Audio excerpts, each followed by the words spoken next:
A'udzu billahi minasyaitonir rajim.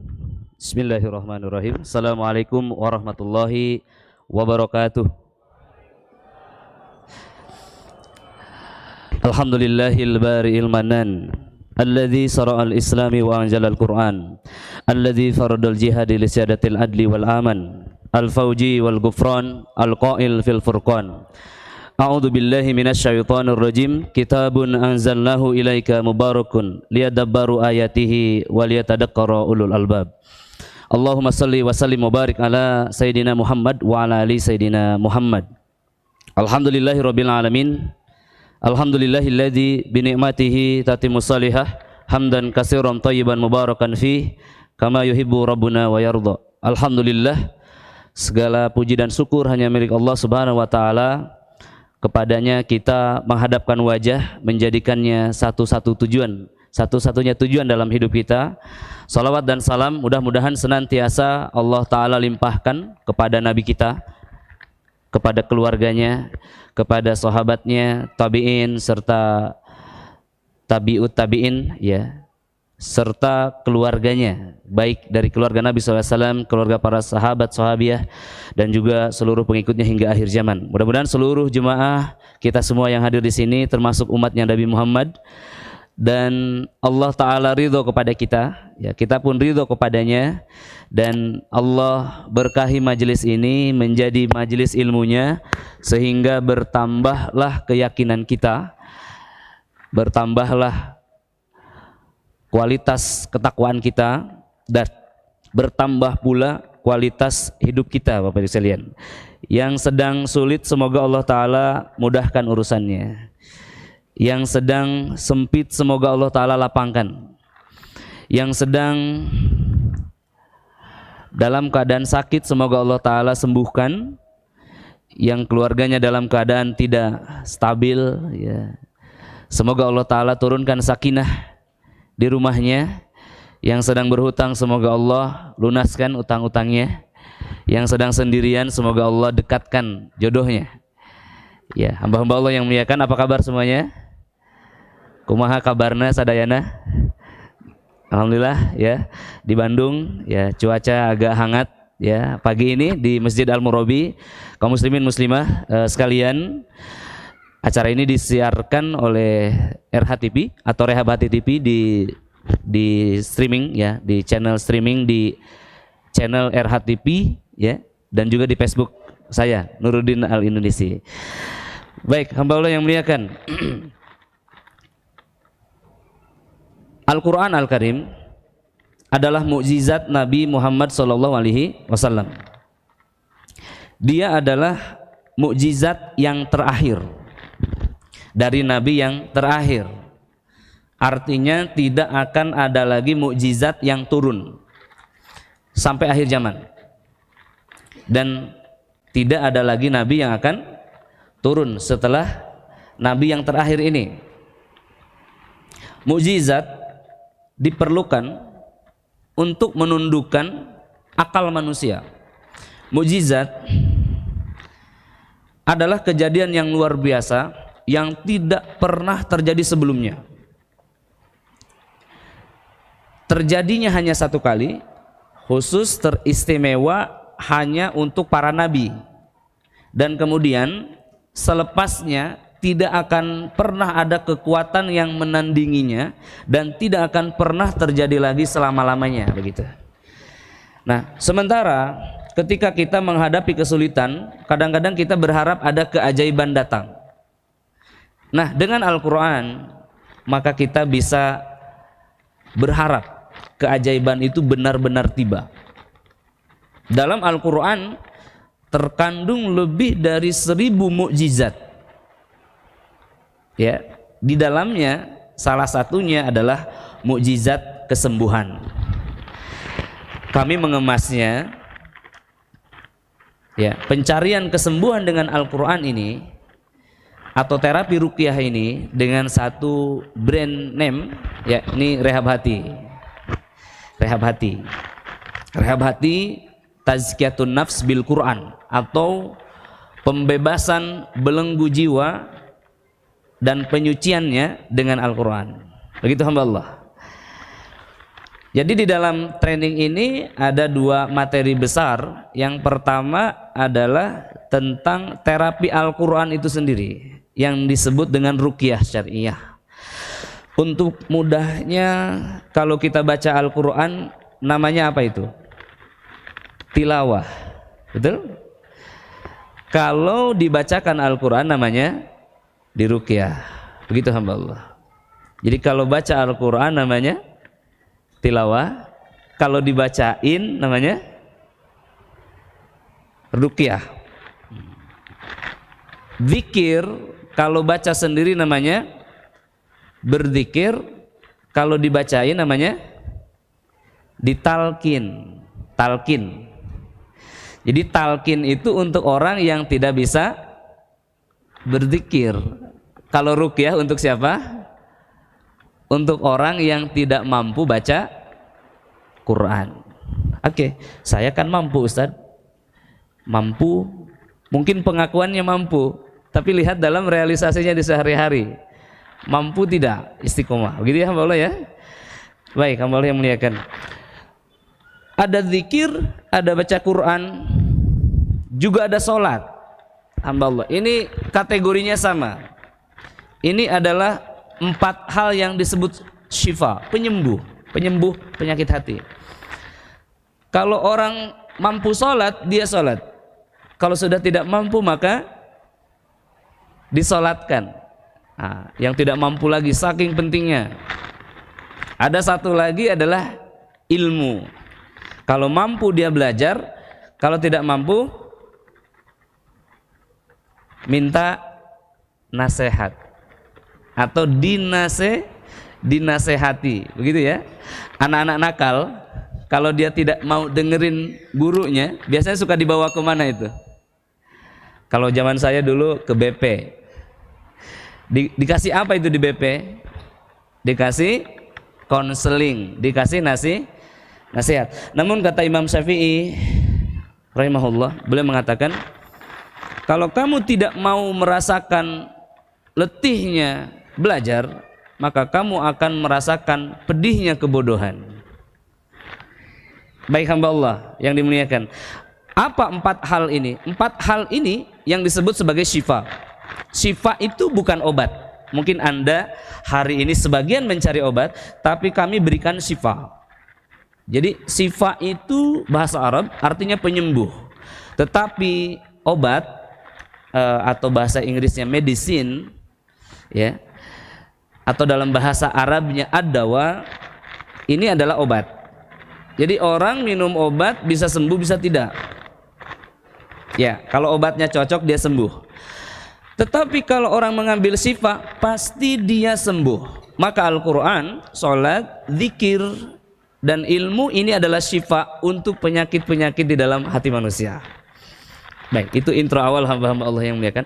Karena training ini biasanya didatangi oleh orang-orang yang sedang mencari kesembuhan ini. Kesembuhan untuk apa? Untuk 2 penyakit, yakni penyakit rohani dan penyakit jasmaninya.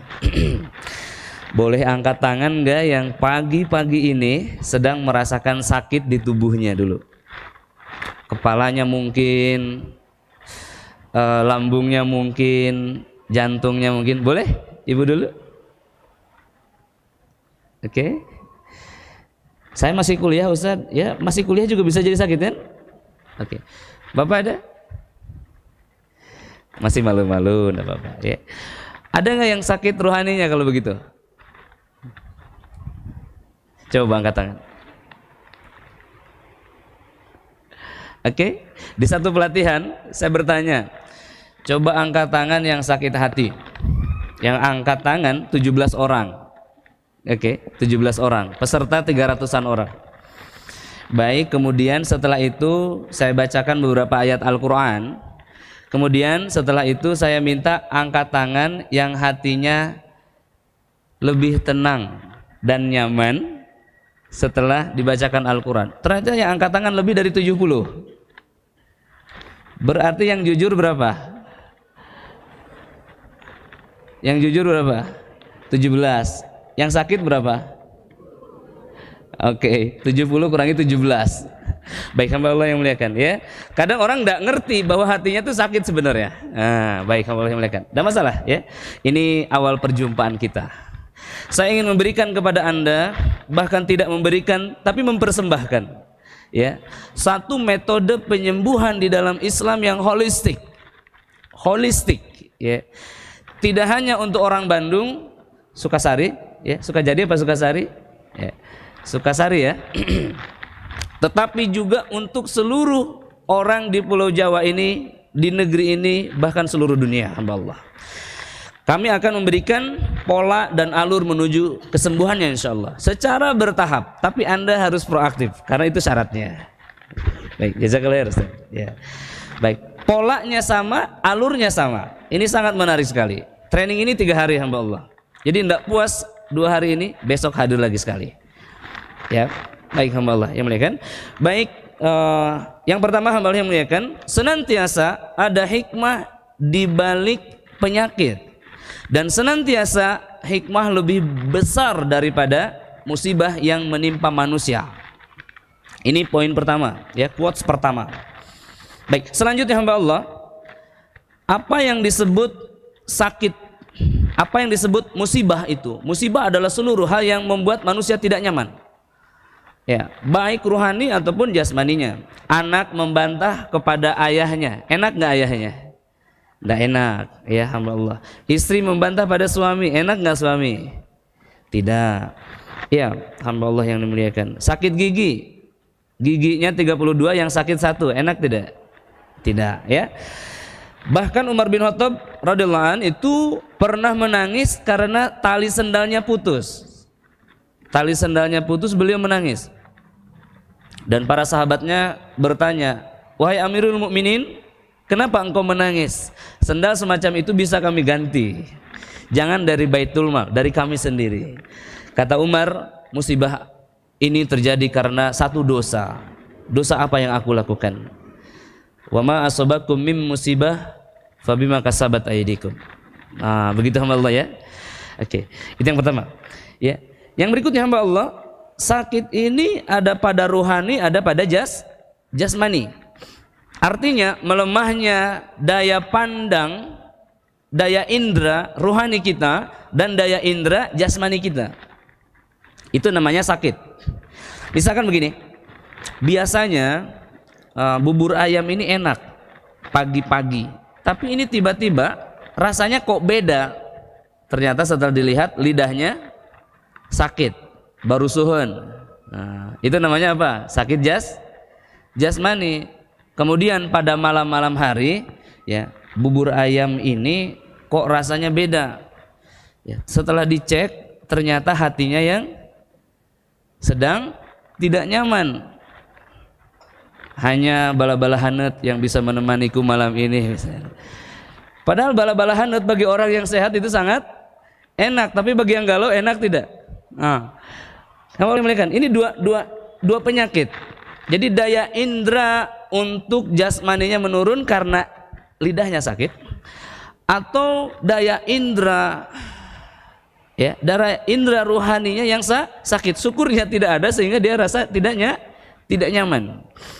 Oke, Imam Ibnu Qayyim Al-Jauziyah mengatakan, hamba Allah yang muliakan, kalau basiroh, daya lihat batin manusia itu sehat, rohani manusia itu sehat, niscaya dia melihat kenikmatan akhirat di depan matanya, di pelupuk matanya, dan dia bersemangat untuk beramal soleh. Tetapi kalau rohaninya sakit, maka daya indera terhadap akhirat itu mengurang, menjadi suram. Baik, akhirat itu remang-remang. Ibu tahu remang-remang?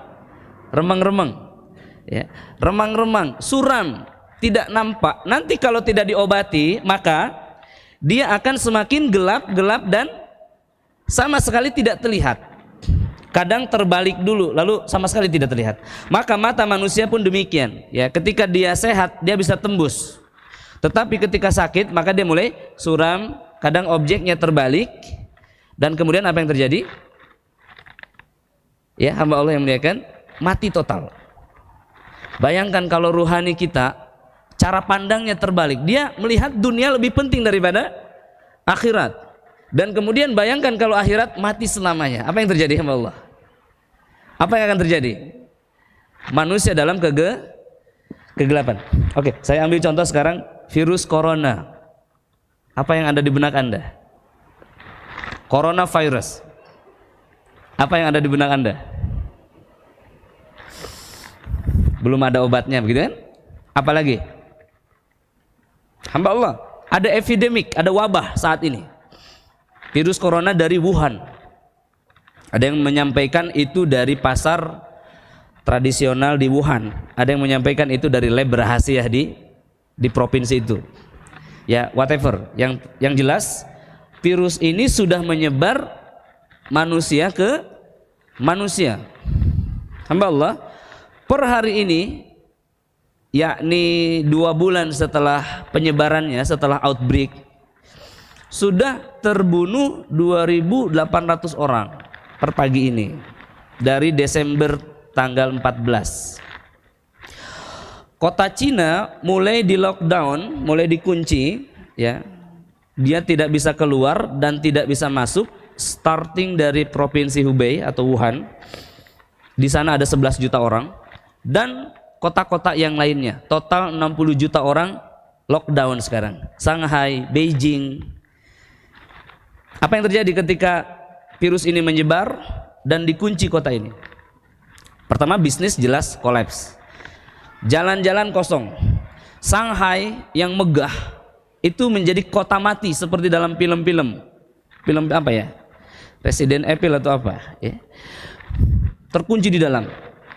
Polisi menutup pintu-pintu, dipaku Pak. Yang keluar hanya boleh 1 orang dan itu seminggu sekali untuk kebutuhan sayur.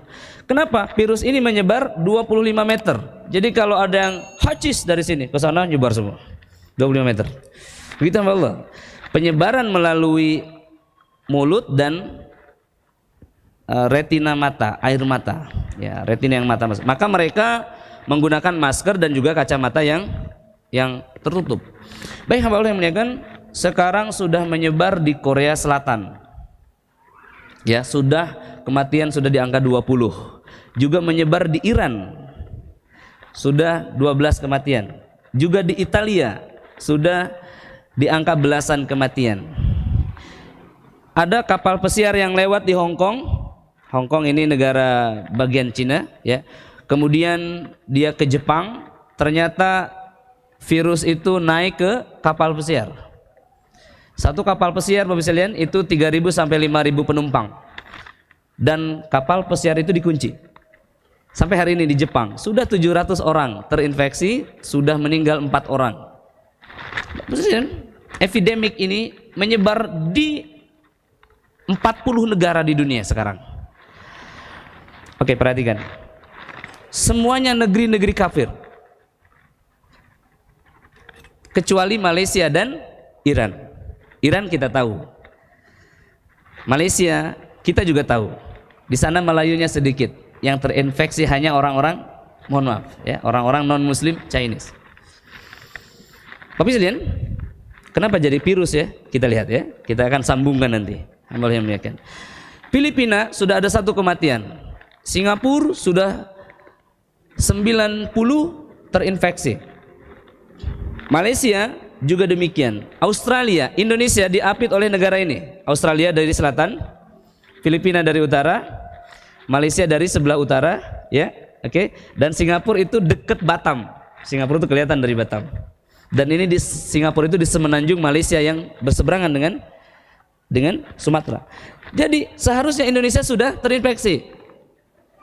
Sampai-sampai WHO,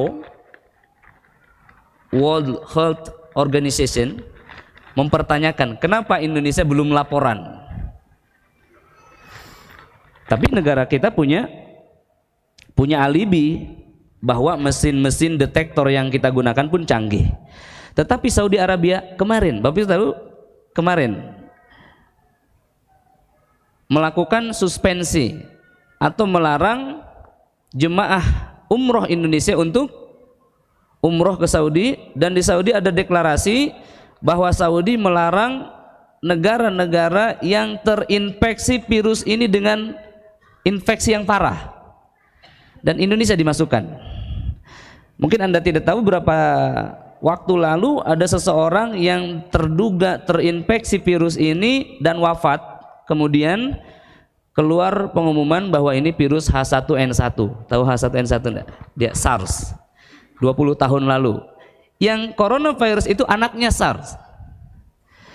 Oke, Bapak sekalian, saya tidak ingin membuat Anda takut, tetapi yang ingin saya sampaikan di sini, bagaimana kalau virus ini menyebar? Apa yang ada di benak Anda? Dokter mengatakan cuci tangan. Orang Islam sudah cuci tangan setiap hari 5 kali ya. Betul, hamba Allah. Ya. Kemudian hamba-hamba Allah yang memuliakan, tingkatkan imun sistem tubuh kita. Itu salah satu cara pengobatannya. Diinfus, itu diberikan makanan nutrisi ke dalam tubuh, hamba Allah yang memuliakan. Bagaimana kalau wabah ini terjadi di negeri kita? Bagaimana kalau ada satu penyakit yang belum ada obatnya? Apa yang Anda pikirkan? Begitu maksud saya. Apa yang Anda pikirkan? Kita harus mencari syifa atau obat yang turun dari langit. Hamba Allah yang muliakan, Al-Quran ini bisa mengobati seluruh jenis penyakit, ya, bahkan kanker, lupus atau autoimun, dan jantung, ya. Jadi tidak hanya mengobati penyakit-penyakit biasa, tetapi fisik dan non fisik, begitu. Jadi kalau begitu Ustaz, obat coronavirus itu Al-Quran, bisa jadi, ya. Bapak sekalian, orang-orang di Hubei, di Wuhan, ketika mereka dikunci berbulan-bulan, apa yang mereka lakukan? Malam hari mereka menyalakan lilin, membuka jendela dan bernyanyi, saling berteriak. Mereka mengatakan Cayo Wuhan, Cayo Wuhan, arti bahasa Cina ya, artinya semangat Wuhan, kalian bisa, ayo semangat. Disambut sama yang lain. Ada yang nyanyi lagu kebangsaan Cina. Kenapa mereka, Bapak sekalian, bernyanyi? Kenapa mereka berteriak? Kenapa mereka menyalakan lilin? Karena mereka tidak tahu dengan cara apa kita mengusir virus ini. Begitu, Bapak sekalian. Minggu ini, 1 minggu terakhir ini, setelah virus mengepidemik di Cina diserbu dengan jutaan miliaran burung gagak. Wuhan ini terutama. Bapak sekalian, crows. Apa yang terjadi dengan burung gagak kalau datang? Dia mencium aroma kematian. Banyak bangkai-bangkai di dalam. Karena yang dilaporkan itu belum tentu sebanyak yang terjadi. Itu bukan pendapat saya. Itu pendapat global. Hamba Allah yang muliakan, setelah gagak datang 3 hari lalu diserbu miliaran belalang. Anda bisa lihat di YouTube hari ini kok. Belalang ini datang dari Afrika dan 2 hari lalu sudah sampai di perbatasan Pakistan menuju Cina. Miliaran, bukan 1-2, besar-besar belalangnya. Ibu kalau ada belalang 1-2 mungkin tidak masalah. Kalau 500.000 belalang nyerbu satu orang, bisa bertahan enggak? Berguna enggak itu senjatanya melawan belalang? Tidak hanya belalang, juga nyamuk. Tahukah Anda, belalang ini hamba Allah dulu yang menghancurkan, yang bukan menghancurkan, yang menyerang Fir'aun. Jadi setelah Fir'aun mengatakan Ana Rabbakumul A'la, aku adalah Tuhan kamu yang maha tinggi, maka Allah berikan tes berupa belalang yang menyerbu seluruh tumbuh-tumbuhan di Mesir.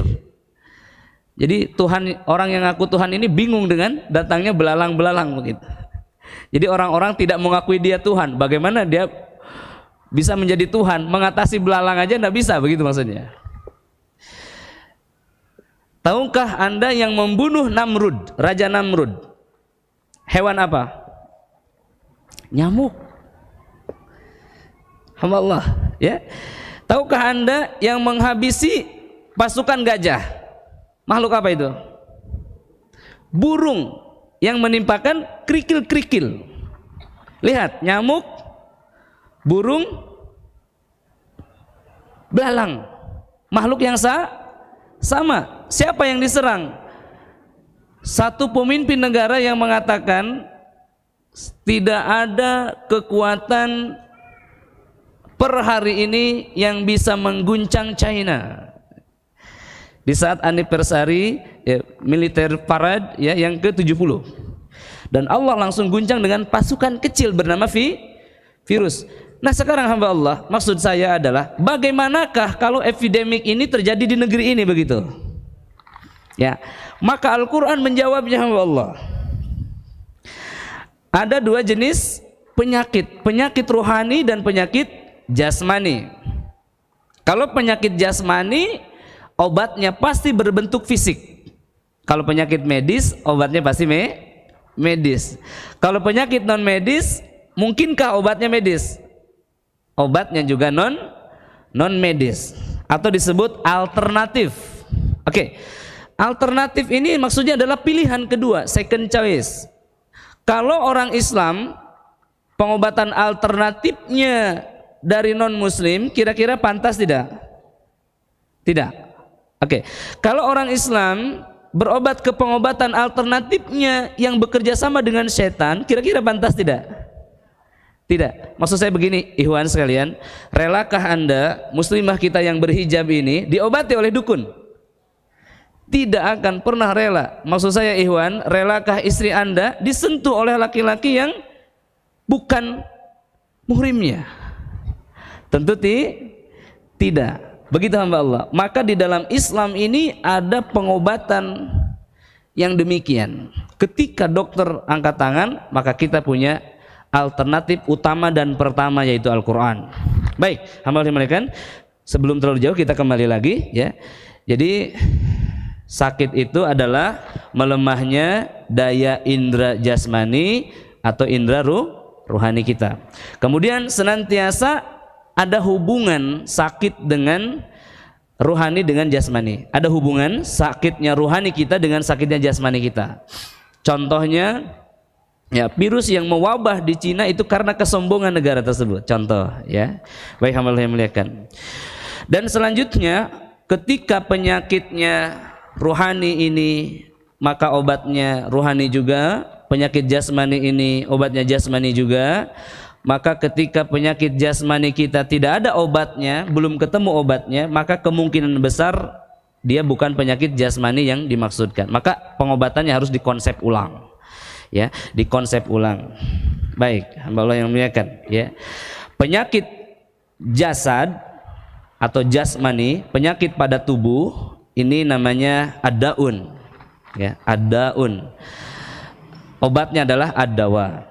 Nanti yang mengobatinya adalah seorang yang bernama tabib. Tabib ya. Tabib ini pengobat tradisional. Ya, pengobat herbal, pengobat bekam. Ini namanya tabib. Ataupun dokter, pengobat fisik begitu maksudnya, ya. Kemudian yang menyembuhkan adalah Allah. Perhatikan, yang mengobati siapa? Yang menyembuhkan Allah. Pengobat itu siapa? Orang yang bisa memilihkan obat untuk satu penyakit. Ya, dalam kalimatnya likulidain dawaun. Faida usibu dawa udai baro'a biiznillahi ta'ala. Ya, sebentar, saya ingin memastikan kita semua paham dari sini dulu. Dari sini ya. Likulidain dawaun faida usibu dawa udai baro'a biiznillahi ta'ala. Setiap penyakit itu ada obat untuknya.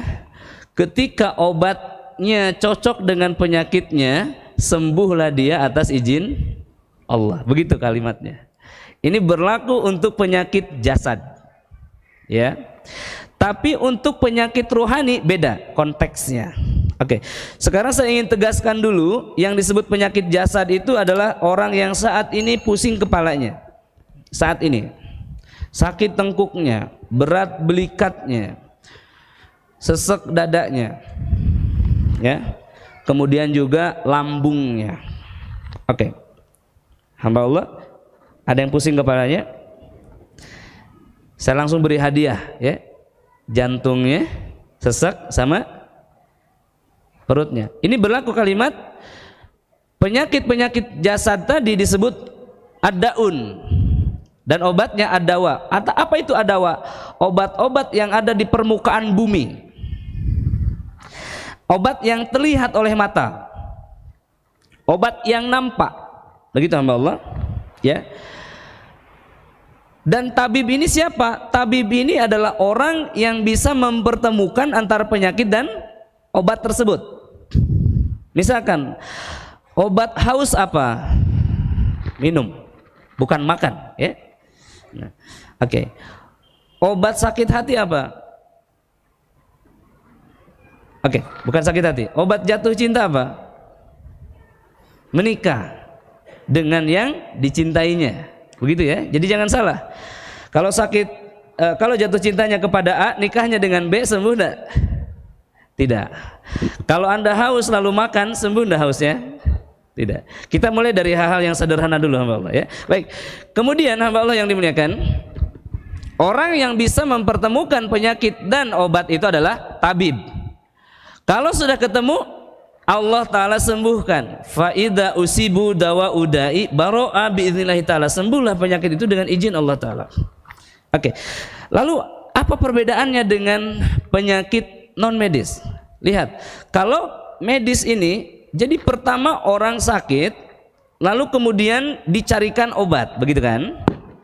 Ketemulah obatnya, disimpulkanlah obat ini untuk sakit ini. Hamba Allah, jadi alurnya satu penyakit ditemukan, corona ditemukan, kemudian dicarilah obatnya, ketemulah vaksinnya, diberi nama lah vaksin ini, ya. Kemudian disimpulkanlah kalau sakit jenis ini obatnya ini. Tapi kalau penyakit rohani beda, diambil dulu kesimpulannya, lalu diuji cobakan.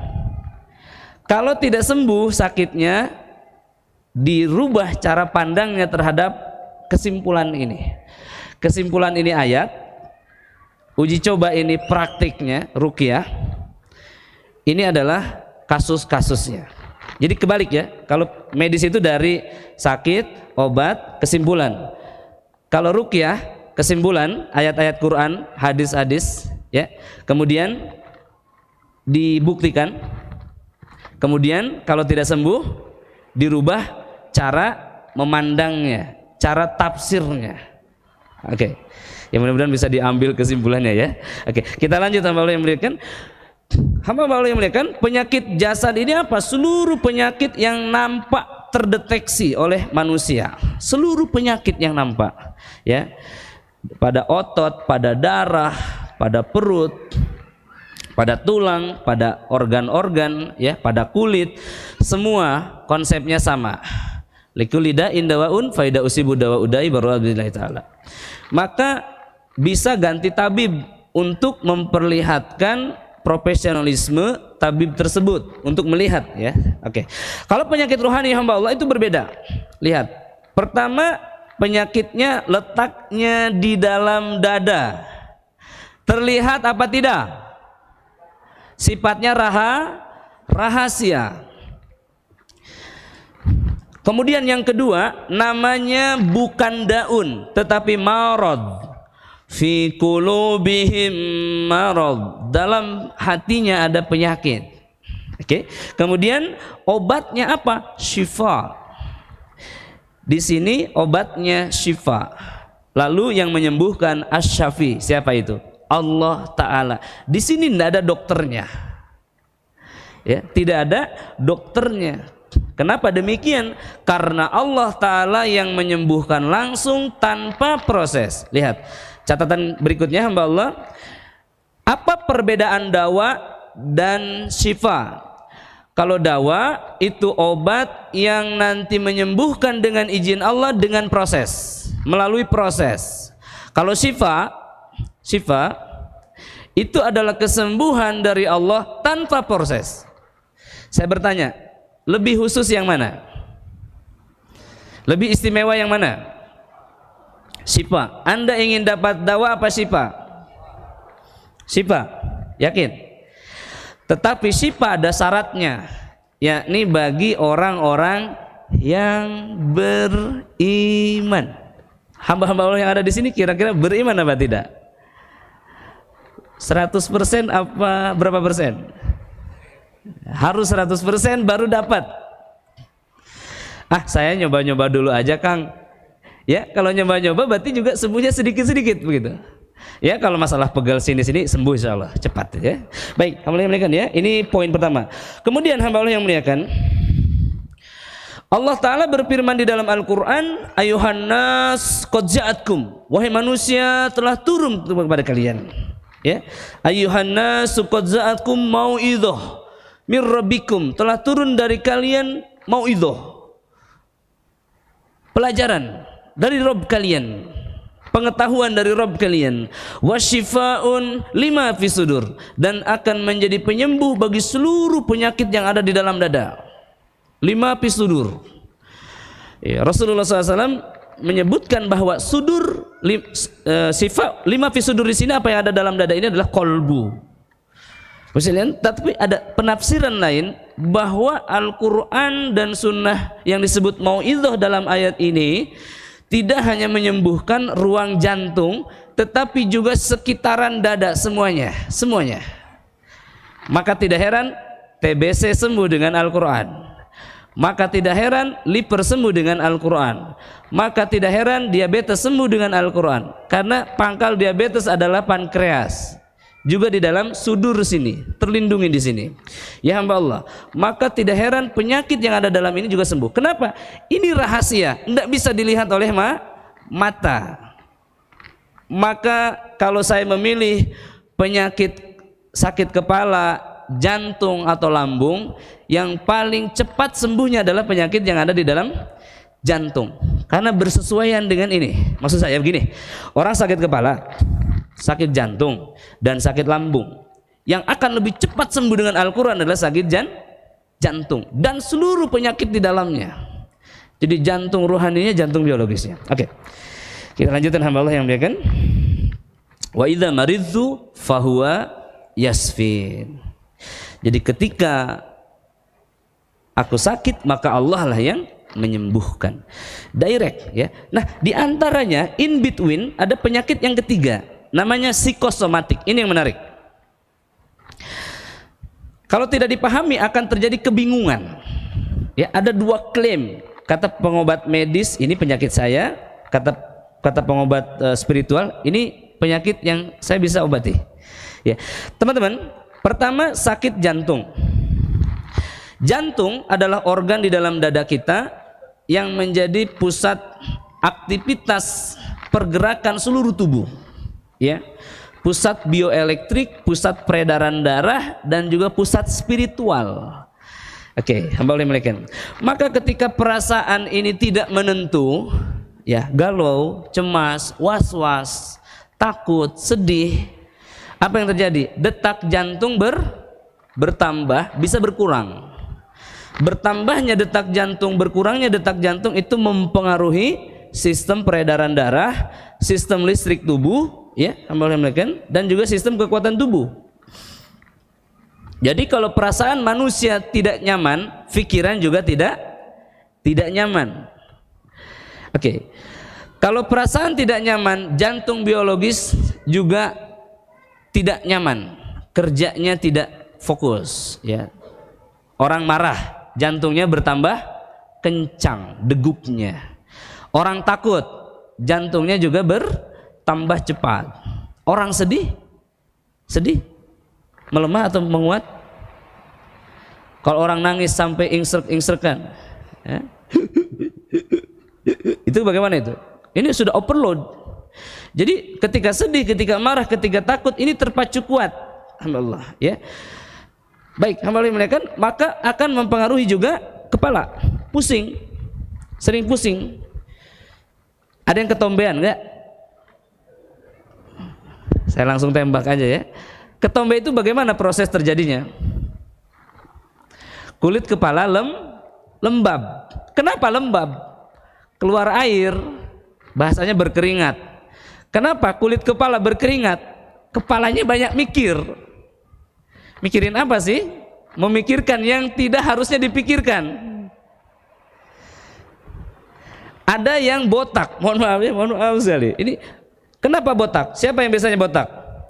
Profesor. Ahli mikir bukan profesor itu? Ahli mikir, panas kepalanya sampai botak. Ini profesor bukan, sudah botak. Saya enggak botak Ustaz, tapi rontok, betul kan? Oke, nanti akan saya cocokkan. Ketombe, rontok, berarti ada obatnya dengan Al-Quran? Ada. Tentu sekalian. Oke, ya. Orang pernah nggak melihat orang kena panas tiba-tiba jadi stroke? Orang kena penyakit panas saat kecil kemudian jadi idiot, mohon maaf ya. Kemudian jadi ayan. Apa ada hubungannya dengan setan? Ada. Apa yang membuat kepala panas? Apa yang membuat pikiran kacau? Bisa eksternal, informasi yang didapat di luar, bisa dari dalam. Dari dalam ini apa? Dalam perasaan. Setuju enggak? Pikiran itu jadi kacau, bisa dari perasaan, bisa dari luar, pengaruh dari luar. Oke, baik, Presiden. Maka hamba Allah yang dimuliakan, orang yang perasaannya galau, kacau, itu jantungnya berpenyakit. Apa itu nantinya setelah usia 40-nya? Jantung koroner.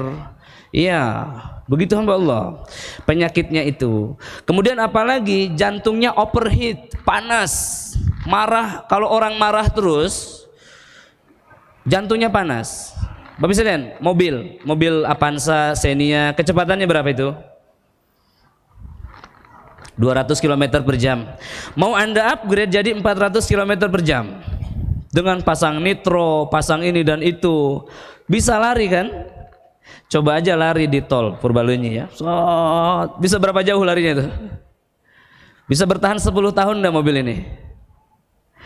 Bisa bertahan berapa tahun mobil Avanza di upgrade jadi Lamborghini, jadi Ferrari? Bisa bertahan berapa lama itu? Berapa lama? Hamba Allah yang muliakan. Maka mesin manusia ini, jantung ini tidak didesain untuk hidup 1000 tahun, tapi didesain untuk hidup berapa? Sekitar 60 tahun.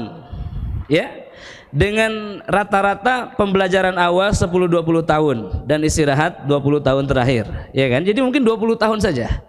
Bayangin kalau sepanjang tahun kita gunakan untuk mengejar dunia, untuk mempersiapkan 1000 tahun misalkan, maka itu akan overheat, overload dan meledak sebelum usia 40 tahun. Oke, belum, kita bicara solusi dulu. Pertama,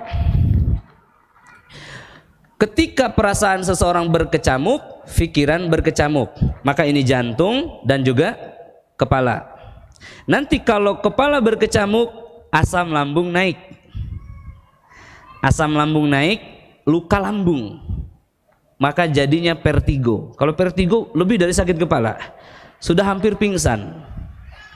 Oke, saya minta dengan jujur angkat tangan, ada nggak yang punya penyakit di kepalanya sekarang? Dan juga lambungnya, silahkan. Kepala dan lambungnya, oke, ya, oke, kepala, lambung juga jantung. Oke, kalau sedikit berarti yang di dalam jantungnya masalah perasaan, senang marah, sering bersedih, sering kecewa, ya kan? Susah memaafkan, atau lagi sakit hati, cepat sakit hati, ya ada? Oke, enggak apa-apa ya. Teman-teman sekalian, coba kita uji cobakan dulu yang sakit kepala dulu deh, pegang kepalanya. Oke, ini khusus yang sakit kepala. Kepalanya di mana Ibu? Di sini apa di sini? Ya, Bapak ada nggak sih? Ada juga nih. Dibuka betul, PC-nya dibuka ya. Sentuh. Anda akan lihat hanya kurang dari 1 menit. Ikuti saya. Bismillah. Kalau ngantuk agak sini ya, pegangnya ya. Bismillah. Ulang lagi, jangan sambil senyum. Ini telapaknya ya. Bismillah. Yang sakit saja, yang sakit aja ya. Bismillah. Bismillah. Bismillah. A'udzu biizzatillah wa qudratihi min syarri ma ajidu wa uhadir. Susah ya? Yang lebih pendek aja. Bismillahi Allahu Akbar. Nah, usapkan. Bismillahi Allahu Akbar. Diusap begini. Ya, Bismillahi Allahu Akbar. Ya, usap-usap kayak banyak ketombean begitu, ya, seperti ini. Nah, lalu dibuang. Bismillahi Allahu Akbar. Barusan saya dengar ada yang sendawa, betul? Nah, Bismillahi Allahu Akbar. Ulangi 3 kali. Bismillahi Allahu Akbar. Sekali lagi. Bismillahi Allahu Akbar. Oke, cukup. Saya tanya. Oh, ada yang sendawa kedua ya. Nanti saya jelaskan apa itu. Ya. Ibu-ibu dulu yang kepalanya lebih nyaman. Yang kepalanya lebih nyaman. 1 2 3 4 5 6 7 8 9 10 11 12 14. Yang begini juga saya angkat ya. 14 orang. Bapak-bapak, ada kepalanya lebih nyaman? 1 2. Ini lihat. 1 2 3 4 5 6 7 8 9 10 11 12 13 14. Ternyata 4 kali lipat lebih banyak dari yang angkat tangan pertama. Ya, oke. Sekarang selanjutnya, teman-teman. Kang Nay kebetulan kali itu mah. Ya, enggak kebetulan. Sekarang yang sakit lambung. Saya beri bonus. Lebih banyak laki-laki loh, Bu. Ibu-ibu berapa barusan? 14, laki-laki 14 juga ya? Bukan angkat tangan, sentuh lambungnya. Sentuh lambung ya. Sentuh. Sama aja doanya lah. Bismillah. Bismillah. Yang kenceng ya, kayak ngusir ayam gimana? Bismillah. Bismillah. Bismillah. A'udzu biizzatillah wa qudratihi min syarri ma ajidu wa uhadir. A'udzu biizzatillah wa qudratihi min syarri ma ajidu wa uhadir. A'udzu biizzatillah wa qudratihi min syarri ma ajidu wa uhadir. A'udzu biizzatillah wa qudratihi min syarri ma ajidu wa uhadir. A'udzu biizzatillah wa qudratihi min syarri ma ajidu wa uhadir. A'udzu biizzatillah wa qudratihi min syarri ma ajidu wa uhadir. Sekali lagi. A'udzu biizzatillah wa qudratihi min syarri ma ajidu wa uhadir. Oke. Anda baru saja menjalankan satu sunnah. Nabi kalau sakit, dia sentuhkan tangannya, ya. Dia ucapkan bismillah, bismillah, bismillah. A'udzu billahi, a'udzu biizzatillahi wa qudratihi min syarri ma ajidu wa uhadir. Oke. Itu kalau sakitnya diri sendiri. Oke, sekarang saya minta angkat tangan. Pertama, yang perutnya agak nyaman. Kedua, yang jadi mual. Ketiga, yang terhubung ke kepala, ya, mau nangis, yang jadi pusing, yang jadi sesak, atau yang merinding, atau yang merespon ketika diusap-usap itu. Coba katakan. Nah, 1, 2, 3, 4, 5, 6, 7, 8, 9, 10 tidak terhitung ya. Ibu-ibu makin tidak terhitung lagi. Banyak berarti ini ya. Oke, sekarang jantung. Jantung teman-teman. Sentuh kan? Yang sakit jantung. Ini bukan serangan jantung ya. Serangan jantung itu mendekati kematiannya. Ini sekarang penyakit-penyakit di hatinya ya. Marah, sedih, bangun tidur udah galau, ya kan? Mau tidur juga nggak bisa tidur, susah tidur karena banyak masalah di sini. Ya, oke, sentuh kan? Boleh saya beri hadiah ya? Saya bacakan Al-Fatihah ya. Oke. A'udzubillahi minasyaitonirrajim. Pejamkan matanya. Alhamdulillahi Rabbil Alamin Ar-Rahmanir Rahim Maliki Yawmiddin Iyyaka na'budu wa iyyaka nasta'in Ihdinas siratal mustaqim Siratal ladzina an'amta 'alaihim Ghairil maghdubi 'alaihim waladdallin.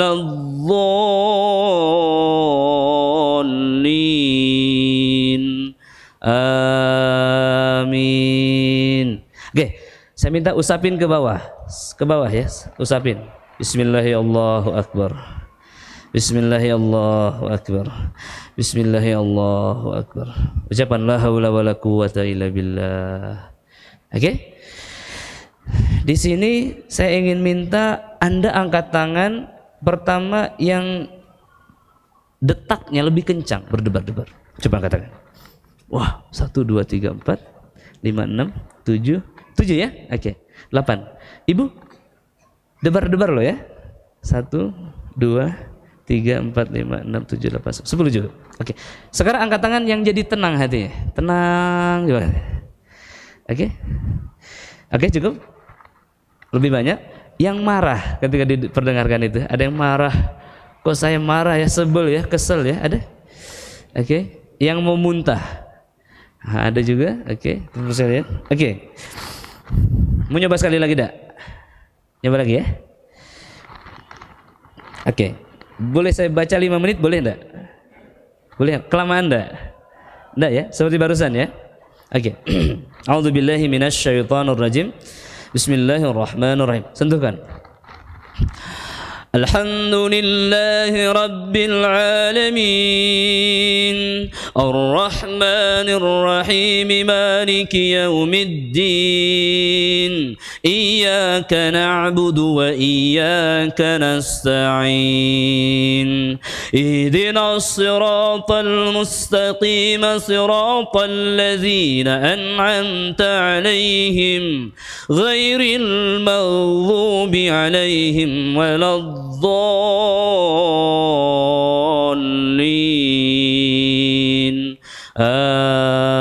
Amin.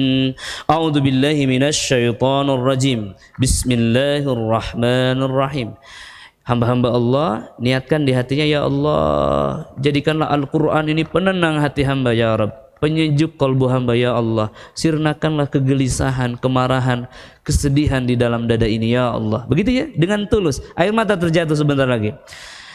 Alif Lam Mim Dzalikal kitabu la raiba fihi hudan lil muttaqin alladzina yu'minuna bil ghaibi wa yuqimunas salata wa mimma razaqnahum yunfikun walladzina yu'minuna bima unzila ilayka wa ma unzila min qablik wa bil akhirati hum yuqinun ulaika ala hudan min rabbihim wa ulaika humul muflihun innal ladzina kafaru sawa'un 'alaihim أأنذرتهم أم لم تنذرهم لا يؤمنون ختم الله على قلوبهم وعلى سمعهم وعلى أبصارهم غساوة ولهم عذاب عظيم ومن الناس من يقول آمنا بالله وباليوم الآخر وما هم بمؤمنين يخادعون الله والذين آمنوا وما يخدعون إلا أنفسهم وما يشعرون في قلوبهم مرض فزادهم الله مرضا ولهم عذاب عليم بما كانوا يكذبون. Baik, cukup. Alhamdulillah. Itu 5 menit Allah. 10 ayat di dalam surah Al-Baqarah plus Al-Fatihah. Bagaimana rasanya? Saya minta angkat tangan yang air matanya terjatuh. Banyak. 1, nggak terhitung. Banyak sekali. Masya Allah, lebih dari 30 ya. Lebih. Ikhwan sekalian, ada nggak yang air matanya terjatuh? 1, 2, 3, 4, 5. Banyak juga. 10 orang. Kalau air mata jatuh, perhatikan, air mata adalah jalan ketenangan. Kalau air mata jatuh, pasti ini menenang, betul? Semakin lama nangisnya, semakin tenang hatinya. Makanya perempuan kalau sudah gelisah, digelisah-gelisahnya otomatis nangis, nggak usah dengerin Al-Quran. Presiden, ya lihat luar biasa. Saya ucapkan selamat bagi Anda yang hatinya tersentuh. Artinya apa? Anda sedang disentuh oleh Al-Quran. Apa efeknya kalau manusia disentuh oleh Al-Quran? Perubahan. Umar bin Khattab radhiyallahu an itu membawa pedang.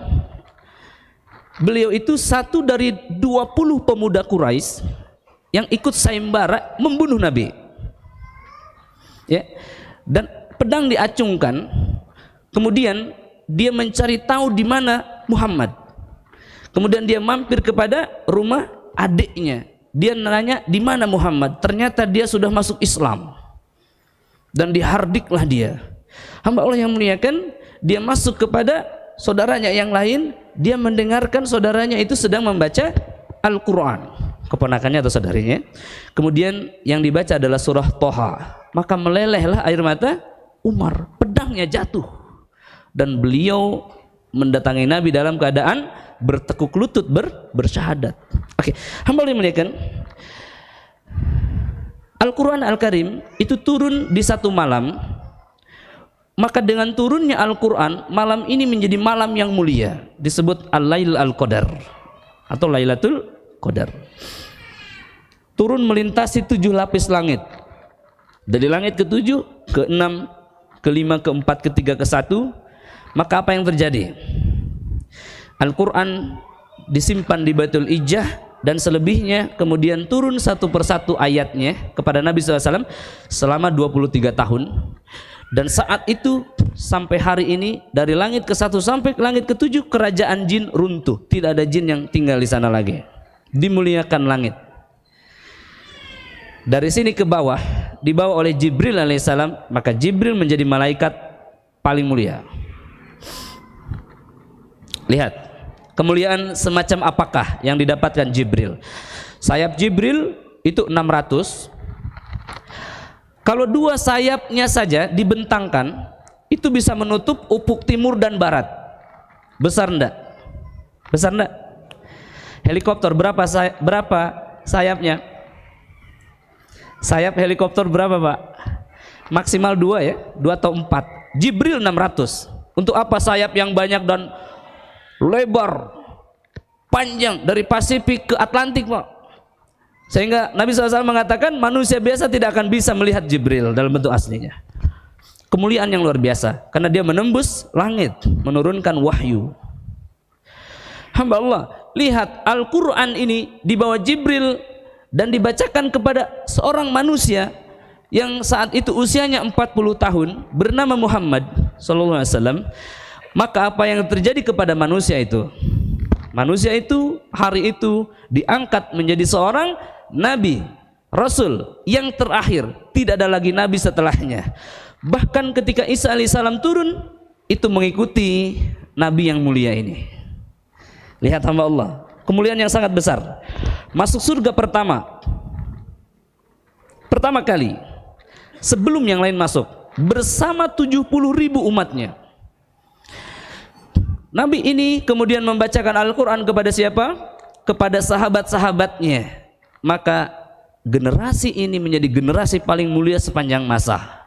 Generasi ini membacakan pada generasi kedua, ya.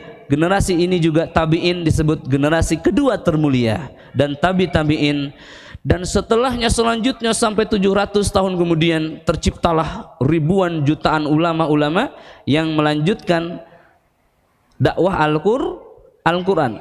Maka hari ini siapa saja yang memegang Al-Quran, mengenalinya, membacanya, memahaminya, mengimplementasikannya dan mendakwahkannya, sesiapa yang menghafal Al-Quran di luar kepalanya hamba Allah, maka manusia itu menjadi mulia. Betul apa tidak? Coba anak ibu usia 10 tahun hafal Al-Quran, dihormati satu kampung.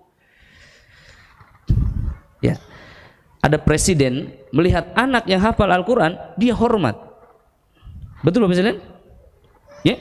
Artinya Al-Quran kalau menyentuh seseorang, maka orang itu tidak hanya akan sembuh, bahkan dia akan bisa menyembuhkan. Tidak hanya dia akan menjadi mulia, dia akan bisa memuliakan. Selembar tisu ini kalau kita tuliskan Al-Quran di sini,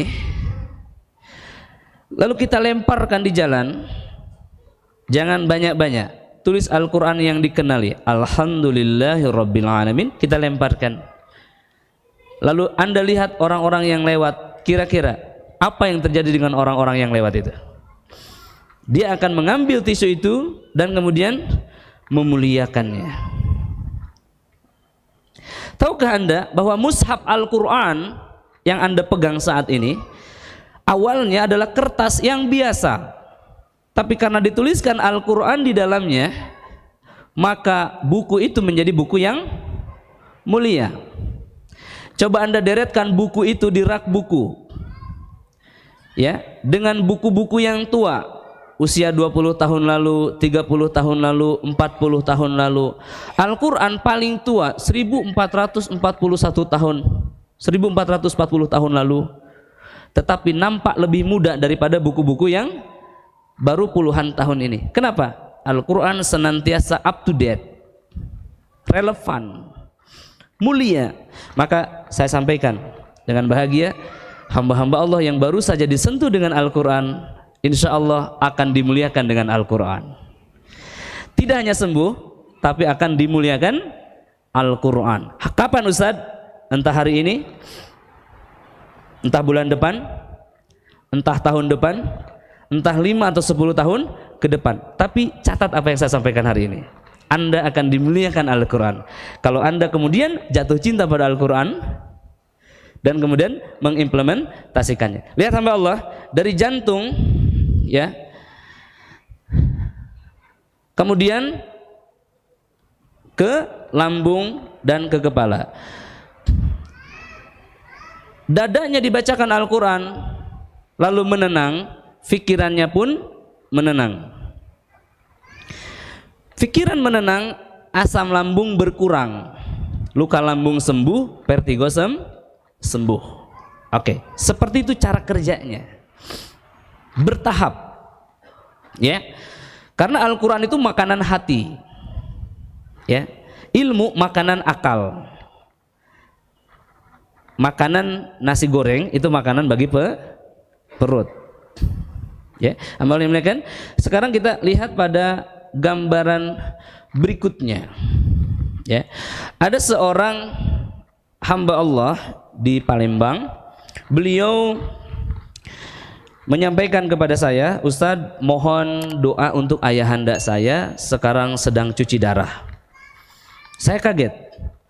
Ayahanda beliau ini yang menyuruh anak ini untuk ruqyah menemui saya sekitar 6 apa 7 tahun lalu. Tapi justru ayahnya lah yang sekarang cuci darah, sementara anaknya sudah menjadi praktisi ruqyah. Mau dengar ceritanya hamba Allah? Ini hubungannya dengan cuci darah, hubungannya dengan narkotik, ya. Jadi sekitar 2013 atau 14, ya, ada seorang anak, ya, beliau kecanduan sabu-sabu, nyabu. Dengan kecanduannya ini, maka dia habiskan banyak uang, ya, hamba Allah yang muliakan, sampai-sampai ayahandanya mengatakan, anakku, apakah aku harus bersujud kepada kamu agar kamu berhenti dari sabu ini?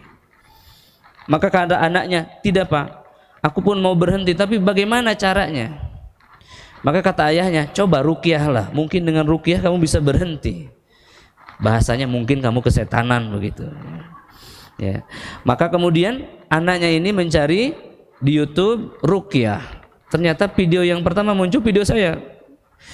Lalu kemudian dia cari websitenya, di website itu ada jadwal pelatihan.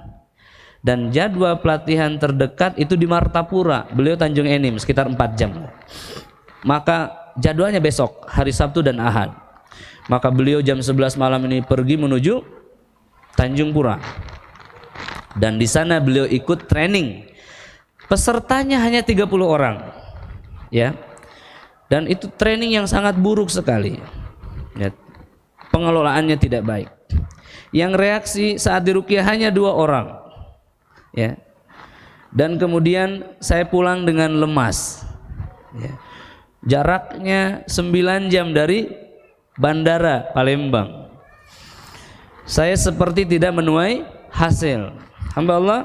Tetapi 3 bulan kemudian Pak Ikna Bahtera ditelepon, dia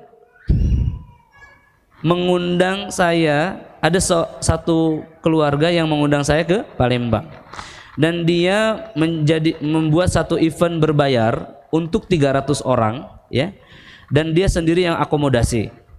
Dana event itu menghabiskan 30 juta rupiah. Saat saya ruqyah, Bapak sekalian, ya, di belakang ada satu praktisi ruqyah yang tidak saya kenal. Dia sedang nepuk-nepuk dan mengatakan uhur jadallah, ya. Kemudian setelah itu, waktu itu udah Opik ikut, ya. Ya. Baik, ini ada saksi hidupnya, ya. Waktu itu hamba Allah yang muliakan, saya tanya, ini Ahi ini siapa? Ini anak saya Ustadz, kata event organizer itu. Oh, ini putra Bapak. Iya. Oh, sudah bisa meruqyah? Iya, dulu beliau ikut di acara Ustadz 3 bulan lalu di Tanjung Enim. Dia kecanduan narkoba, Ustadz. Oh, Masya Allah, iya. Dan beliau seorang polisi, ya. Oke. Dan kemudian hamba Allah yang muliakan, bagaimana kisahnya? Anak ini mengatakan, Ustadz, setelah ikut 2 hari training, ya saya jadi berpikir, bagaimana saya ini bisa mensucikan diri, ya, tetapi saya mengkonsumsi sesuatu yang diharamkan. Sedangkan saya bertemu Allah harus dalam keadaan yang suci. Dan hari Senin, acara Sabtu Ahad, ya, hari Senin, 1 hari setelah acara, beliau itu muntah.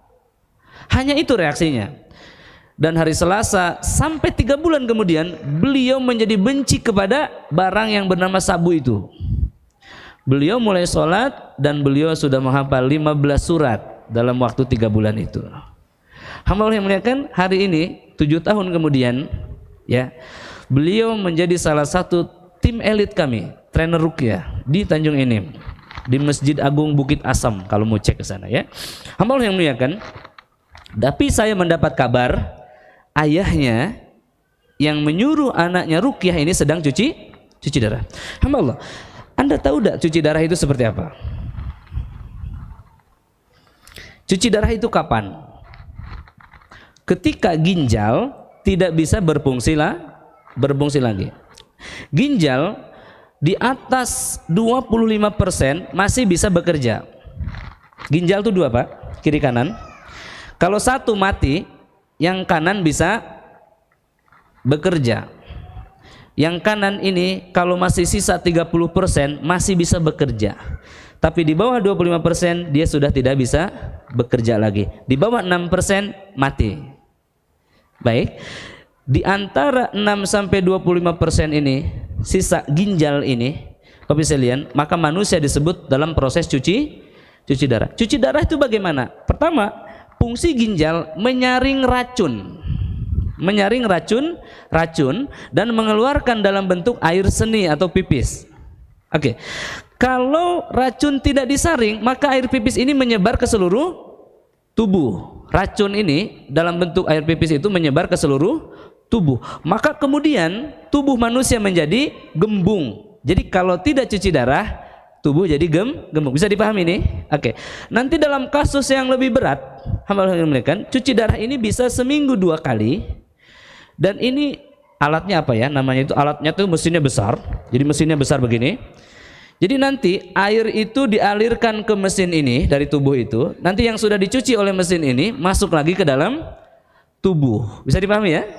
3 hari sekali. Subhanallah, hanya menunggu mati. Bahasanya begitu. Dan lalu saya sampaikan, kenapa beliau tidak ruqyah? Betul Ustaz, saya pun sebetulnya hari ini nanya herbal apa untuk ayah saya ini. Lalu saya mengatakan subhanallah, saya bingung menjawabnya, sudah cuci darah. Lalu saya tanya sakit apa beliau ini, perhatikan ini kuncinya. Beliau mengatakan Ustaz, ayah saya telah minum obat hipertensi sejak 2006. Lihat, dengarkan, ayah saya telah minum obat hipertensi penurun darah sejak 2006. Sekarang 2000 berapa? Dari 2006 ke 2020 berapa tahun?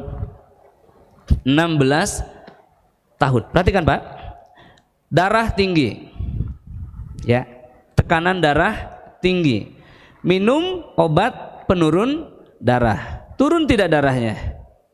Ya mungkin hari itu turun, besok naik lagi, minum lagi. Kalau satu hari satu pil, satu tahun berapa pil? Kali 16. Baik, 364 kali 16 berapa? Mungkin pilnya kalau dikumpulkan ada satu ember enggak? Teman-teman, enggak sederhana. Sementara darah naik lagi tekanannya, minum lagi. Oke, paham ini? Maka 20 tahun kemudian orang cuci darah. Kenapa cuci darah? Minum obat satu ember, tapi dicicil tiap hari. Tapi anyway, ginjal ini tetap menyaring racun dari obat kimia tersebut. Bisa dipahami ini? Artinya apa? Mesin manusia tidak mampu menyaring racun sebanyak itu. Bisa dipahami ya? Jadi kalau minum pil Pak, racun untuk obat 1 tahun sekali tidak masalah. Tapi kalau tiap hari, dan masalahnya hipertensinya tidak sembuh setelah 16 tahun. Kenapa? Karena salah memahami penyakit. Lihat, tekanan darah, naiknya darah ke otak yang menyebabkan jantung berdegup kencang itu contohnya karena marah. Oke, Presiden? Maka yang harus dilakukan bukan menurunkan darahnya, tetapi mencari tahu bagaimana meredam marah itu. Ibu mau tahu nggak bagaimana melepaskan marah ini? Mau tahu nggak? Ya, jadi bukan bagaimana melampiaskan marah, siapa yang harus dimarahi, tapi bagaimana mencabut kemarahan ini, mempelajarinya sebelum 16 tahun kemudian Anda cuci darah. Bisa dipahami ini? Hamba Allah yang muliakan. Oke, sekarang begini, Anda sakit kepala, ada obatnya kan? Ada obatnya. Anda minum setiap hari, lihat 10 tahun ke depan. Berapa banyak obat yang Anda minum? Siapa yang diuntungkan, siapa yang dirugikan, siapa yang dibunuh? Oke. Kalau hari ini tahu bahwa sakit kepala ini sebabnya luka lambung sebabnya banyak pikiran ini sebabnya perasaan ternyata didorong setan, alangkah bijaknya ketika setannya dikeluarkan. Betul? Jiwanya diperbaiki, hatinya tenang, pikirannya tenang, luka lambungnya sembuh, tidak perlu minum obat lagi. Bisa dipahami dah, hamba Allah? Ya, baik. Sekarang pertanyaannya, hamba Allah yang dimuliakan, kapan terakhir kali Anda minum obat ini? Kapan terakhir kali Anda minum obat ini? Ada yang 20 tahun lalu, ada nggak? Yang sudah tidak minum obat 20 tahun lalu? Ada, coba angkat tangan. Ada. Oke, 2 orang, sudah 3 orang. Ada yang 10 tahun lalu sudah tidak minum obat lagi? Ada, ibu 2 orang, 3 orang, ya. Ada yang 5 tahun tidak pernah minum obat lagi? Ada. Ini ada nih. Ada yang 1 tahun tidak minum obat lagi? Ada, ya, masya Allah ya. Ada yang hari ini tadi pagi masih minum obat? Ada? Ada yang bawa obat di tasnya? Ada juga. Baik, sekalian, kita akan lihat ya. Silahkan mau beli obat boleh, ya kan? Teman-teman sekalian, tapi efek sampingnya yang akan Anda dapatkan itu berat. Ya, oke. Ada seorang ibu yang beliau mengumpulkan seluruh obatnya. Kira-kira mau diapain kalau dikumpulkan begini nih?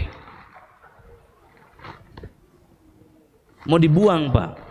Kenapa? Beliau bilang, sebelumnya saya divonis mengidap penyakit pembuluh darah otak sebelah kanan plus epilepsi plus jantung, ya bisa lihat sendiri ya. Parkinson, bipolar, schizofren, asam lambung, kanker serviks, vertigo, alergi kulit, abortus, dan entah apa lagi.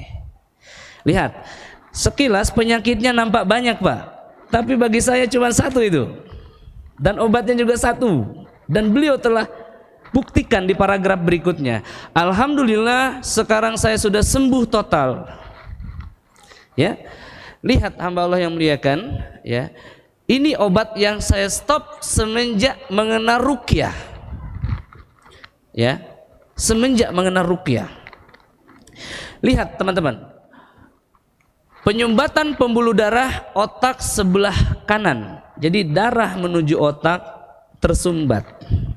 Oke, tersumbat.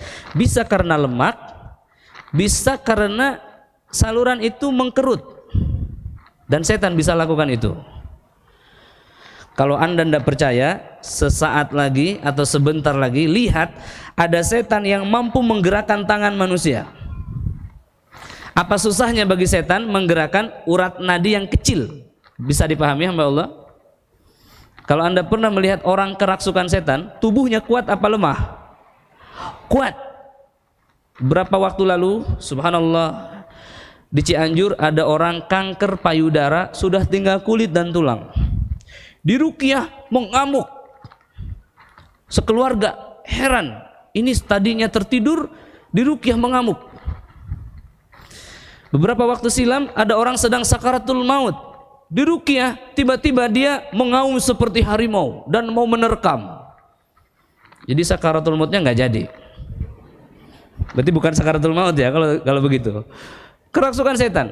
Perhatikan, kalau setan bisa menggerakkan tangan, bisa enggak setan mengkerutkan pembuluh darah?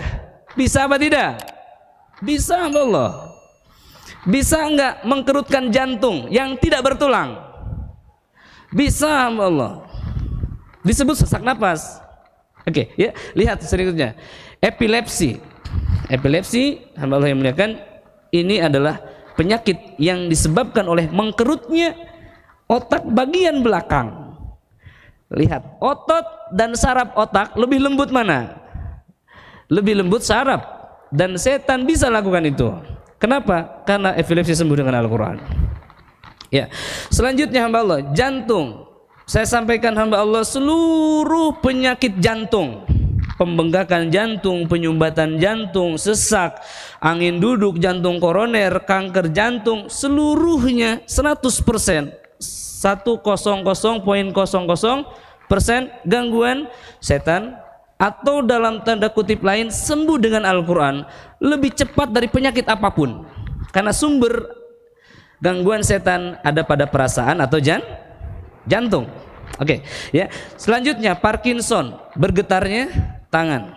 Ya, ini juga kerusakan di dalam syaraf yang bisa dibuat oleh setan. Bipolar, kepribadian ganda, kadang baik, kadang buruk, kadang ramah, kadang marah, kadang ramah, kadang marah.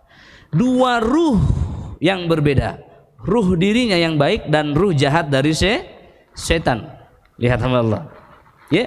Kemudian apalagi? Schizofrenia, schizofren. Ini bahasa Yunani. Bahasa Indonesianya gila. Bahasa Indonesianya gila, ya. Baik, asam lambung. Asam lambung tadi sudah dijelaskan karena banyaknya pikiran, was-was. Kemudian kanker serviks, kanker mulut rahim, seluruh gangguan pada rahim, pada alat reproduksi, itu penghancuran yang dibuat oleh setan agar manusia punah di muka bumi ini. Itu tujuan akhirnya. Juga menghancurkan suami istri. Kalau wanita tidak memiliki anak atau mandul, maka dia tidak punya percaya diri.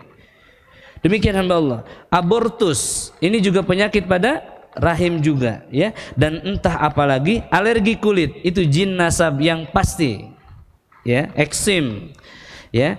Itu adalah hamba Allah yang muliakan. Lihat, jadi bagi kami ini hanya satu penyakit, namanya gangguan sihir. Oke. Dan obatnya adalah Al-Quran Al-Karim.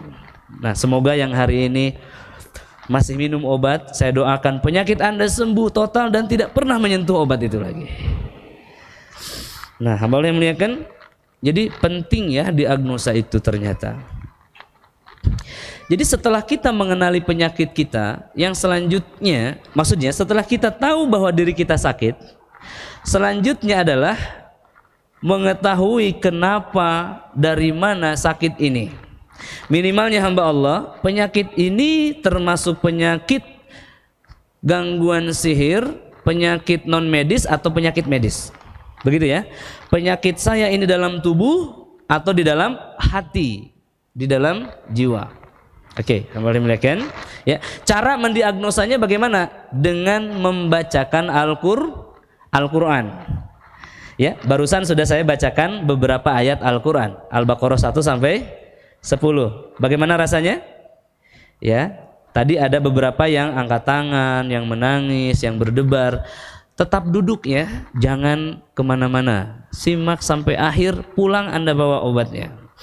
Ya, baik hamba yang muliakan. Di sini ketika Anda mengalami respon dari tubuh Anda, maksudnya tubuh Anda itu merespon dengan penyakit, dengan Al-Quran. Al-Quran dibacain, tubuh merespon, gitu ya, berdebar, berdenyut, makin sakit, pusing, mual, muntah, sendawa, ya, gemetar. Artinya apa? Artinya penyakit Anda akan sembuh dengan Al-Quran. Oke. Confirm, muncul harapan baru. Ya, hanya saja teman-teman sekalian, terapi Al-Quran tidak satu kali. Maka tadi Ustadz Edi Suranto, ya, Abi Edi tadi menyampaikan di Bandung ada rumah rehab. Ya, itu satu dari 152 rumah rehab kami di seluruh Indonesia. Di Cimahi ada, ya, di berbagai tempat juga ada. Hamba Allah yang muliakan. Ya, tujuannya apa? Setelah training ini Anda mampir ke sana sehingga, ya, dan untuk mendapatkan nasihat dan juga terapi.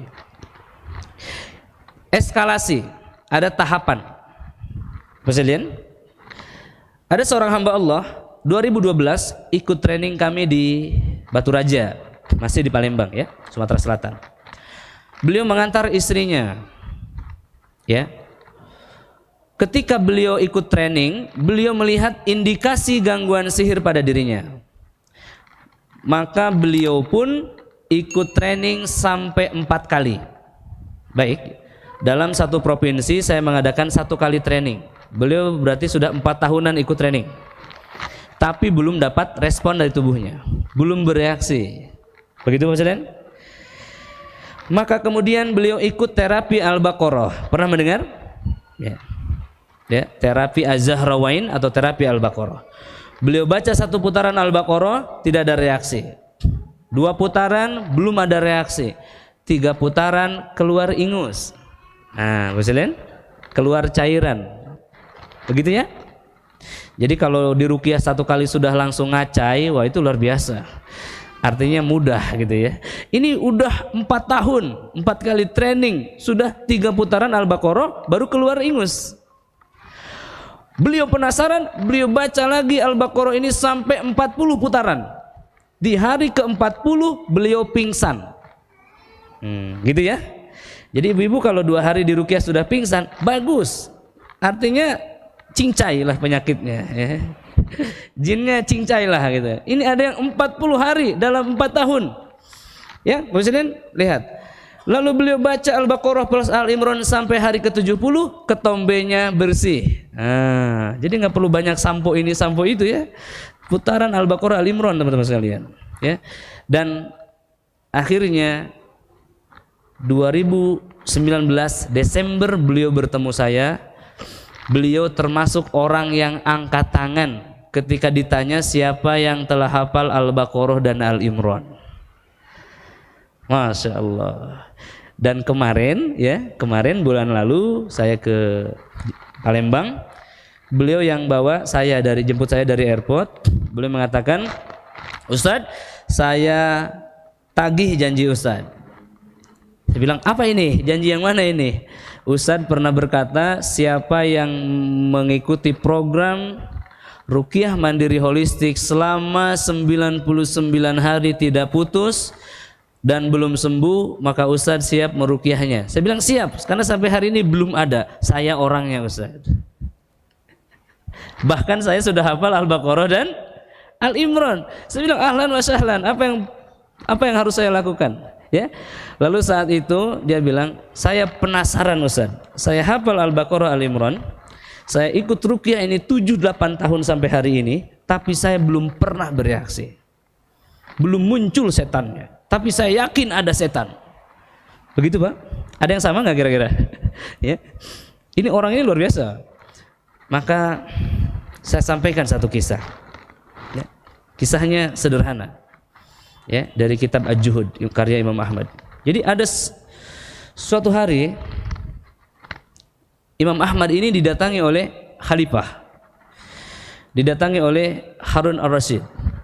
Dan Harun Ar-Rasyid ini mengatakan, "Wahai Imam, aku minta fatwa dari engkau." Apa kata Imam Ahmad? "Aku melanggar satu sumpah dan aku harus membayar kafarah. Lalu apa yang harus aku lakukan?" Maka kata Imam Ahmad, puasalah 3 hari. Maka kata khalifah ini, khalifah itu Pak Amirul Mukminin itu presiden lah ya.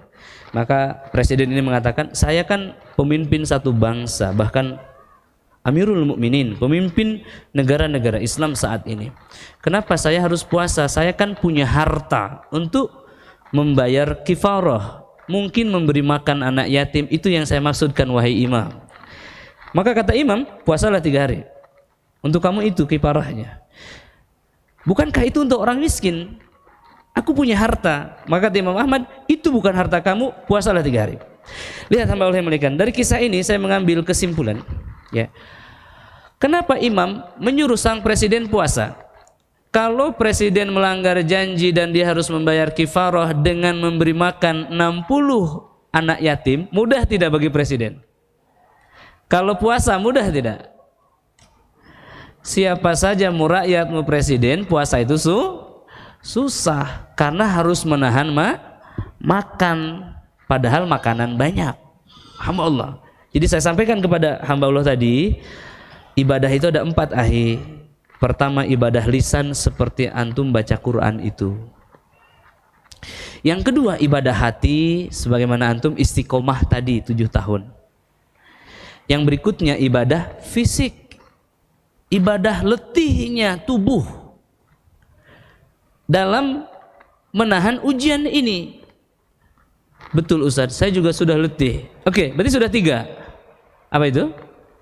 Ibadah lisan, ibadah hati, ibadah fisik, dan yang terakhir ibadah harta. Apa itu? Antara infak atau sedekah. Kenapa saya beri nasihat ini? Karena saya lihat mobilnya baru. Maka ketika disampaikan nasihat ini, dia tiba-tiba menggeram, ya, menggeram dan mau mukul meja. Waktu itu kita mau makan. Saya bilang, sebentar dulu, inilah kita lagi makan, jangan kerasukan di sini. Nanti orang-orang kaget, nanti pindang patinya loncat. Teman-teman sekalian, lihat 7 tahun jin bertahan, kenapa? Karena belum memenuhi kriteria ini. Kadang orang ibadah lisan saja hatinya tidak ikut. Betul? Kadang ibadah lisan dan hati cukup, fisiknya tidak berjihad. Ya, tidak ada ibadah bentuk fisiknya dari dalam dirinya. Kadang juga belum ada ibadah harta. Maka itu yang disebut eskalasi, ya. Dan ada healing krisis, teman-teman. Jadi saat Anda diterapi Al-Qur'an lalu Anda merasa sakit, itu adalah healing krisisnya. Sakit yang menunjukkan penyembuhan sedang terjadi. Terguncangnya tubuh, ya, itu merontokkan penyakit. Maka kalau istiqomah, ya, di sana pertolongan akan turun. Dan kalau Anda sakit lagi, maka ada sistem yang kita buat namanya ruqyah mandiri holistik, ya, yang tadi saya sebutkan tadi. Itu ada tahapan ketiga, 3 hari pertama, tahapan kedua 3 hari kedua ruqyah rumah, tahapan berikutnya 7 hari itu baca Al-Baqarah full sambil ruqyah rumah, minum dan mandi, ya. Kemudian sampai hari 40 itu mengkhatamkan Al-Baqarah saja, sampai 70 Al-Imran, sampai akhir itu seluruh Al-Qur'an. Di sini ada yang ikut nggak program terapi Al-Baqarah intensif? Coba angkat tangan. Ada nih 1, 2, 3 ya, 4. Alhamdulillah 4 orang. Ada lagi di sini? Nah 1, 2, 3, 4, 5. Ada 5, 9 orang di sini ada yang ikut program saya. Itu program online worldwide, seluruh dunia. Jadi muslim dari mana saja yang bisa bahasa Indonesia. Di WhatsApp. Ada sekitar 5.000 orang Pak hari ini ikut. Ya. Dan itu akan berakhir programnya saat Idul Fitri nanti. Oke. Hari ini Bapak sekalian adalah tanggal 5 apa tanggal 6? Apa tanggal 7? Ya. Hari ini hamba Allah yang muliakan adalah tanggal 5 Rajab. Artinya puasa 55 hari lagi. Ya, Ramadan 55 hari lagi. Maka Rajab adalah bulannya menanam, ya. Dan Sya'ban adalah bulannya menumbuhkan. Sementara Ramadan bulannya memanen amal-amal soleh. Kalau hari ini tidak menanam, Rajab tidak mungkin tumbuh. Ramadan tidak mungkin panen. Maka yang belum menanam hari ini mari kita siangi hati kita. Mari kita persiapkan sebidang tanah untuk beramal. Mudah-mudahan acara ini termasuk tarhib Ramadan ya. Ya sehingga Ramadan kita sudah siap. Baik, yang boleh dimuliakan. Jadi dalam proses ruqyah itu tidak semua orang langsung sembuh begitu ya. Kadang-kadang ada yang sembuh bahkan sakit lagi, ruqyah lagi, sakit lagi, ruqyah lagi. Kan bosan ya? Maka bagaimana caranya? Ada namanya ruqyah mandiri. Nanti melebatkan herbal-herbal pilihan yang sunnah dan penuh barokah. Selanjutnya hamba Allah, setelah ruqyah mandiri juga belum sembuh, maka tahapan berikutnya adalah hijrah. Ya. Hamba Allah yang muliakan, sekarang lagi tren hijrah, ya. Ada pemuda hijrah, ada go hijrah, ada hijrater, ya, dan lain-lain. Alhamdulillah. Namun hamba Allah yang muliakan, hijrah yang sesungguhnya adalah bukan hijrahnya pakaian kita. Hijrahnya pakaian, hijrahnya lingkungan, hijrahnya akidah kita, hijrahnya teman-teman kita, pekerjaan kita, itu bagian daripada hijrah. Namun hijrah yang hakiki adalah berubahnya orientasi jiwa dalam kehidupan ini. Ya, dari tadinya orientasinya adalah dunia, ya, sekarang mulai memikirkan kehidupan yang akan kita alami setelah kematian. Ya, mudah-mudahan event ini juga termasuk momentum hijrah bagi yang ingin berhijrah. Bagi yang sudah bosan dengan sakit ini, bagi yang sudah letih dengan ya penyakit ini, bagi yang sudah tidak tahan lagi dengan kesempitan dan kesusahan ini, saatnya kita berubah. Saatnya kita mulai hijrah, ya. Mulai mengubah orientasi hidup kita, ya, dan memulai dari yang terkecil, hamba Allah yang muliakan, ya. Dan kemudian juga melihat prioritas daripada hijrah itu sendiri, bukan pada penampilannya dulu, namun pada taubatnya, pada sholatnya. Itu hal-hal yang esensial dalam hijrah seorang manusia, selain juga merubah lingkungan, ya. Lingkungan juga penting, teman-teman. Ya, jangan berpikir bahwa lingkungan ini tidak mempengaruhi kita. Ya, teman-teman yang baik itu akan synchronizing hal-hal positif ke dalam diri kita. Ya. Kita berteman dengan orang yang antusias, kita ikut antusias. Kita berteman dengan orang yang lemah, kita ikut pesimis. Ya. Makanya mulai cek list Facebook friend-nya, mulai cek ya Instagram-nya, Twitter-nya. Teman-teman yang negatif delete saja, tidak masalah. Ya, jangan biarkan dia synchronizing ya something bad to our life. Ya. Baik, mudah-mudahan ya. Jadi dalam konsep rehabati, terapi Al-Qur'an ini mencakup 5% perubahan pada seluruh sektor kesembuhannya. Kemudian hijrah ini adalah 10% mempengaruhi, 2 kali lipat daripada terapi Al-Qur'an. Jadi kalau Anda sudah hijrah dan mau terapi Al-Quran, berarti Anda mendapat 15%. Kalau Anda pulang paham konsep ruqyah mandiri atau terapi mandiri, self healing terapi, maka itu sudah 15% tambahan, jadi 30%. 70%-nya, which is ini yang paling sulit. Contoh ya, sihir kemandulan, sihir adabul ijab. Apa bentuk konkretnya? Kanker serviks, kanker rahim, tidak punya keturunan, sering keguguran, hilang kandungan, sering pendarahan. Oke. Gangguan pada menstruasi kalau belum nikah. Oke. Kemudian sihir arobtu, sihir ikatan. Ini baru diketahui ketika seseorang mulai malam pertama tidak bisa melakukan hubungan suami istri. Saya menemukan kasus ada yang 3 tahun, ada yang 6 tahun, paling tinggi 9 tahun di Bogor. Jadi pengantin baru nih sudah 9 tahun siang malam mencoba belum juga tembus. 9 tahun. 9 tahun. Baik, terapinya 2 bulan, alhamdulillah sudah berhasil ya yang di Goa.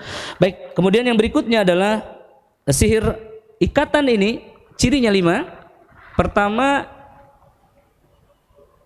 lemah syahwat, impotensi pada laki-laki. Yang kedua, pada perempuan tidak bisa melakukan hubungan karena ada daging yang tumbuh, karena merasa sakit, karena terikat di paha, ya, dan ada pendarahan. Oke.